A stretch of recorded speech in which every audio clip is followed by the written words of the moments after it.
Hi, today let's understand why do we need these two accounts to invest in the stock market, the Demat account and trading account. It's really simple and straightforward. And there are also some other simple requirements that you must fulfill before you can invest into the stock market. So that is also we are going to cover in this video. Okay, so let's start the video and let's understand this.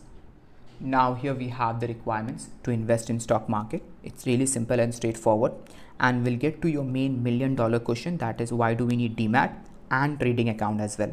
Okay, so let's start with the first requirement of the personal document. See here, you will need a PAN card for taxation purpose, okay, permanent account number, and then you will need an Aadhar card or driving license for identification purpose. All right, so that's personal documents first requirement.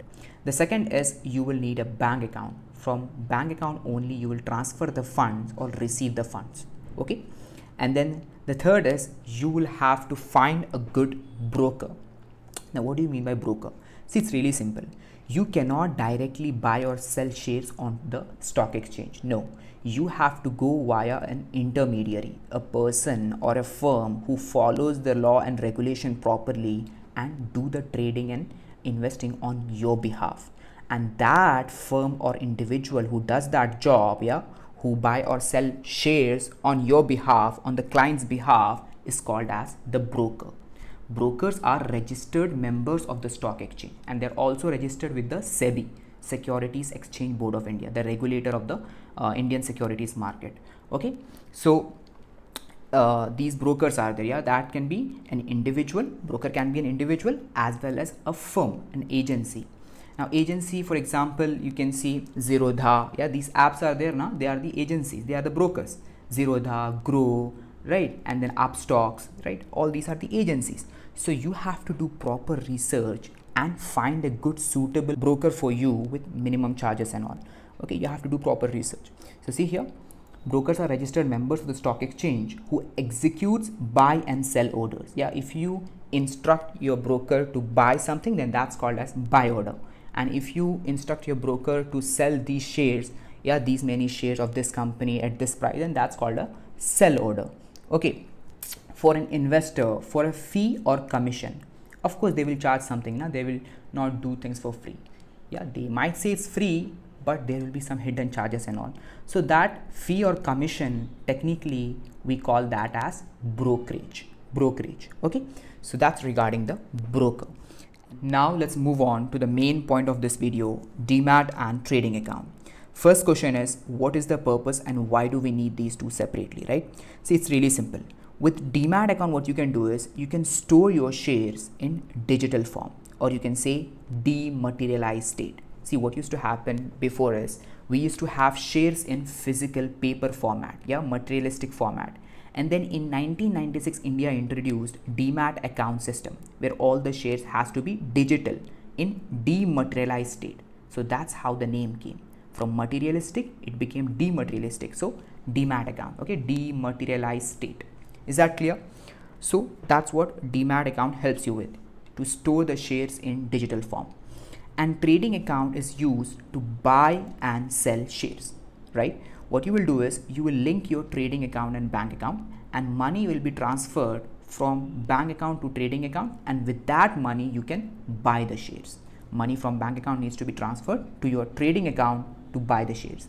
And let's just say if you have sold any shares, then money will first come into your trading account, and then from trading account you can withdraw it to your bank account. Is that clear? So that's the purpose of trading account. Now, how will you create the Demat account and trading account? It's really simple. You can do that via a broker. Okay, that's the only way. You have to go to the broker. Right now you can go on Zerodha or Grow and create account over there. So in that process, you will create a Demat account. And when you create the Demat account, automatically trading account will be created. Okay, these two are together only almost. Is that clear? Yes. So now one more question should pop up in your mind. See, Demat account let you store your shares in digital form, but ultimately where are the shares? Let's talk about the banking system. If you have a bank account, and let's just say you have received money from somewhere, then money is in your bank account, right? But ultimately, where is the money? Money is with the bank. not with you. Yeah, not with you, it's with the bank.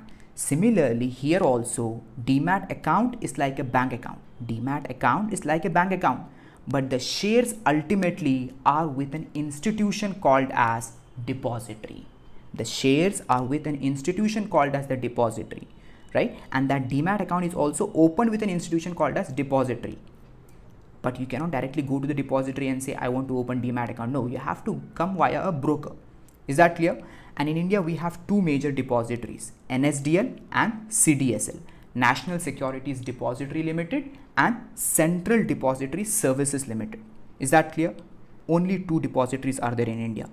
So the primary service of depository is just holding the shares, and there are also many other services they provide. Fine. And you should also know about depository participant. Now you'll ask, what are depository participant? It's really simple. These are just members of depository, or you can say agents of depository. Now who will be these people? Brokers only. Okay, brokers will be registered with the depository and there will be depository participants, right? So that's how you have to come via a broker. There will be depository participant and they will create Demat account for you and trading account. Is that clear? So what did you understand over here? Demat account let you store your shares in digital form, but ultimately the shares will be with the depository. Two major depositories, NSDL and CDSL. Trading account is not like this. Trading account is just used to buy and sell shares. Is that clear? So that's all for this video. I hope you have understood the difference between the Demat and trading account properly, and the other simple requirements also to invest in the stock market. So that's all for this video. See you in the next video. Bye.